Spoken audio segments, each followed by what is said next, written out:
যদি কেউ কোনো সন্তানকে একটু বেশি দিতে চায়, যদি কেউ কোনো সন্তানকে সম্পদ একটু বেশি দিতে চায়, তাহলে বৃদ্ধ মুফতির কাছ থেকে লিখিত ফতোয়া নেবে যে হুজুর, আমি আমার এই সন্তানকে একটু বেশি দিতে চাই, কারণ আমার এই সন্তান নামাজি, আমার এই সন্তান দায়িত্বশীল, আমি চলে যাওয়ার পরে আমার পরিবারের দায়িত্ব সে ভালোভাবে আদায় করবে, এই ব্যাপারে আমি তাকে একটু বেশি দিতে চাই।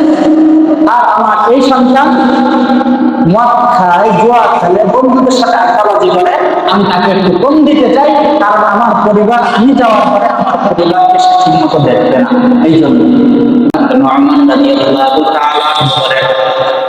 আমার পিতা আমাকে সাথে নিয়ে আল্লাহ রাসূল সাল্লাল্লাহু আলাইহি ওয়াসাল্লামের দরবারে গেলেন। যাওয়ার পরে বললেন, ইয়া রাসূলুল্লাহ, আপনি সাক্ষী থাকেন, আমি আমার সন্তান মুহাম্মদকে এই সম্পদগুলো আমি লিখে দিলাম। আল্লাহ রাসূল সাল্লাল্লাহু আলাইহি ওয়াসাল্লাম বললেন, তুমি কি সম্পদ লিখে দিয়েছো? আমি লিখে দিয়েছি।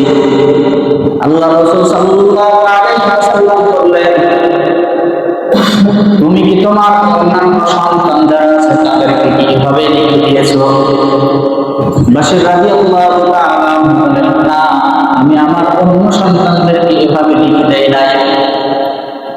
আল্লাহ রাসূল সাল্লাল্লাহু আলাইহি ওয়াসাল্লাম বলেন, তাহলে এই অন্যায় কাজে তুমি আমাকে সাক্ষী রেখো না, তুমি অন্য কাউকে সাক্ষী রাখো, আমি তোমার এই অন্যায় কাজের সাক্ষী হতে পারবো না। হাদিসের পরবর্তী অংশে আল্লাহ রাসূল সাল্লাল্লাহু আলাইহি ওয়াসাল্লাম বলেন, তুমি এমন আশা করো কিনা যে প্রত্যেকটা সন্তান তোমার ব্যাপারে সুন্দর আচরণ করবে, তোমার সাথে সুন্দর কথা বলবে, তোমার সাথে ভালো ব্যবহার করবে, প্রত্যেক সন্তান থেকে তুমি এমন আশা করো কিনা? বাশির রাদিয়াল্লাহু তাআলা আনহু বললেন, ইয়া রাসূলুল্লাহ, আমি আমার সব সন্তানদের থেকে আমি ভালো আশা করি, ভালো ব্যবহার চাই।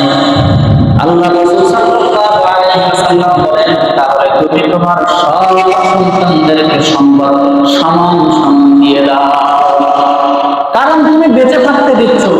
তোমার এই সন্তানকে তুমি বেশি লিখে দিলে, যদি এই সন্তান কিছুদিন পর তোমাকে না দেখে অন্য সন্তানদেরকে যদি দিলা না, তারা তো ওই তোমাকে দেখবে না।